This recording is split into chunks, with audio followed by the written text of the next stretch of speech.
మంచిర్యాల జిల్లా బెల్లంపల్లి పట్టణం శాంషీర్ నగర్ బస్తీకి చెందిన సోయం తేజశ్రీ అనే యువతి ప్రేమ విఫలం కావడంతో మనస్తాపం చెంది ఆత్మహత్యకు పాల్పడింది. బుధవారం దసరా రోజున పురుగుల మందు తాగిన యువతి మంచిర్యాల ప్రభుత్వ ఆసుపత్రిలో చికిత్స పొందుతూ గురువారం మృతి చెందింది. పురుగుల మందు తాగిన కొద్దిసేపటికి బాధితురాలు తెలిపిన వివరాల ప్రకారం నెన్నెల గ్రామంలోని లంబాడి తాండాకు చెందిన ధారావత్ రాజ్ కుమార్తో కొంతకాలంగా ప్రేమతో స్నేహం చేస్తూ వచ్చింది. ఈ క్రమంలో రాజ్ కుమార్ పెళ్లి చేసుకుంటానని యువతిని నమ్మించి శారీరకంగా లొంగ తీసుకోవడం కాకుండా పెళ్లి చేసుకుంటానని నమ్మించడం జరిగింది. 2 రోజుల క్రితం రాజకుమార్ను నిలదీయడంతో ముఖం చాటేశాడు. దీంతో తాను మోసపోయానని మనస్తాపానికి గురై బుధవారం పురుగుల మందు తాగి నెన్నెల పిహెచ్సి ఆవరణలో పడిపోయింది. ఇది గమనించిన ఆసుపత్రి సిబ్బంది పోలీసులకు సమాచారం అందించి ప్రథమ చికిత్స చేసి 108 అంబులెన్స్ల బెల్లంపల్లి ప్రభుత్వ ఆసుపత్రికి తరలించారు.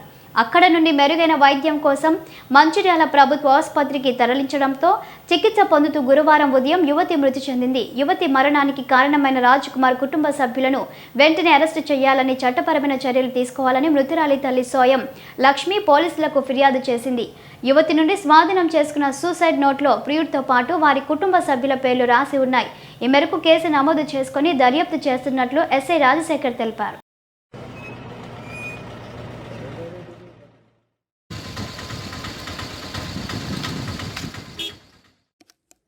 ఎందుకురా రాజు, నేనేం పాపం చేసిన నీకు? నువ్వే వచ్చి కలిసినావు, నువ్వే పెళ్ళని చెప్పినావు, నువ్వే చచ్చిపోతా అని చెప్పినావు, నువ్వే బయటికి తీసుకొచ్చి పెట్టినావు.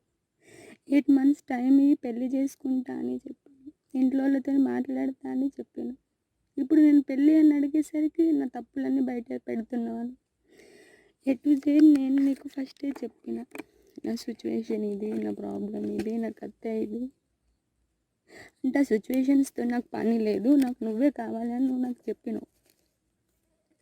ఇప్పుడు వాళ్ళతోటి కాల్ మాట్లాడి ఆడియో ఆడియో ఆడియో అన్ని స్క్రీన్ షాట్స్ పంపి అని చెప్పినావు. నువ్వు చెప్పినట్టే విని నేను నీకు పంపించిన, అది కూడా నువ్వు చెప్పినట్టు విని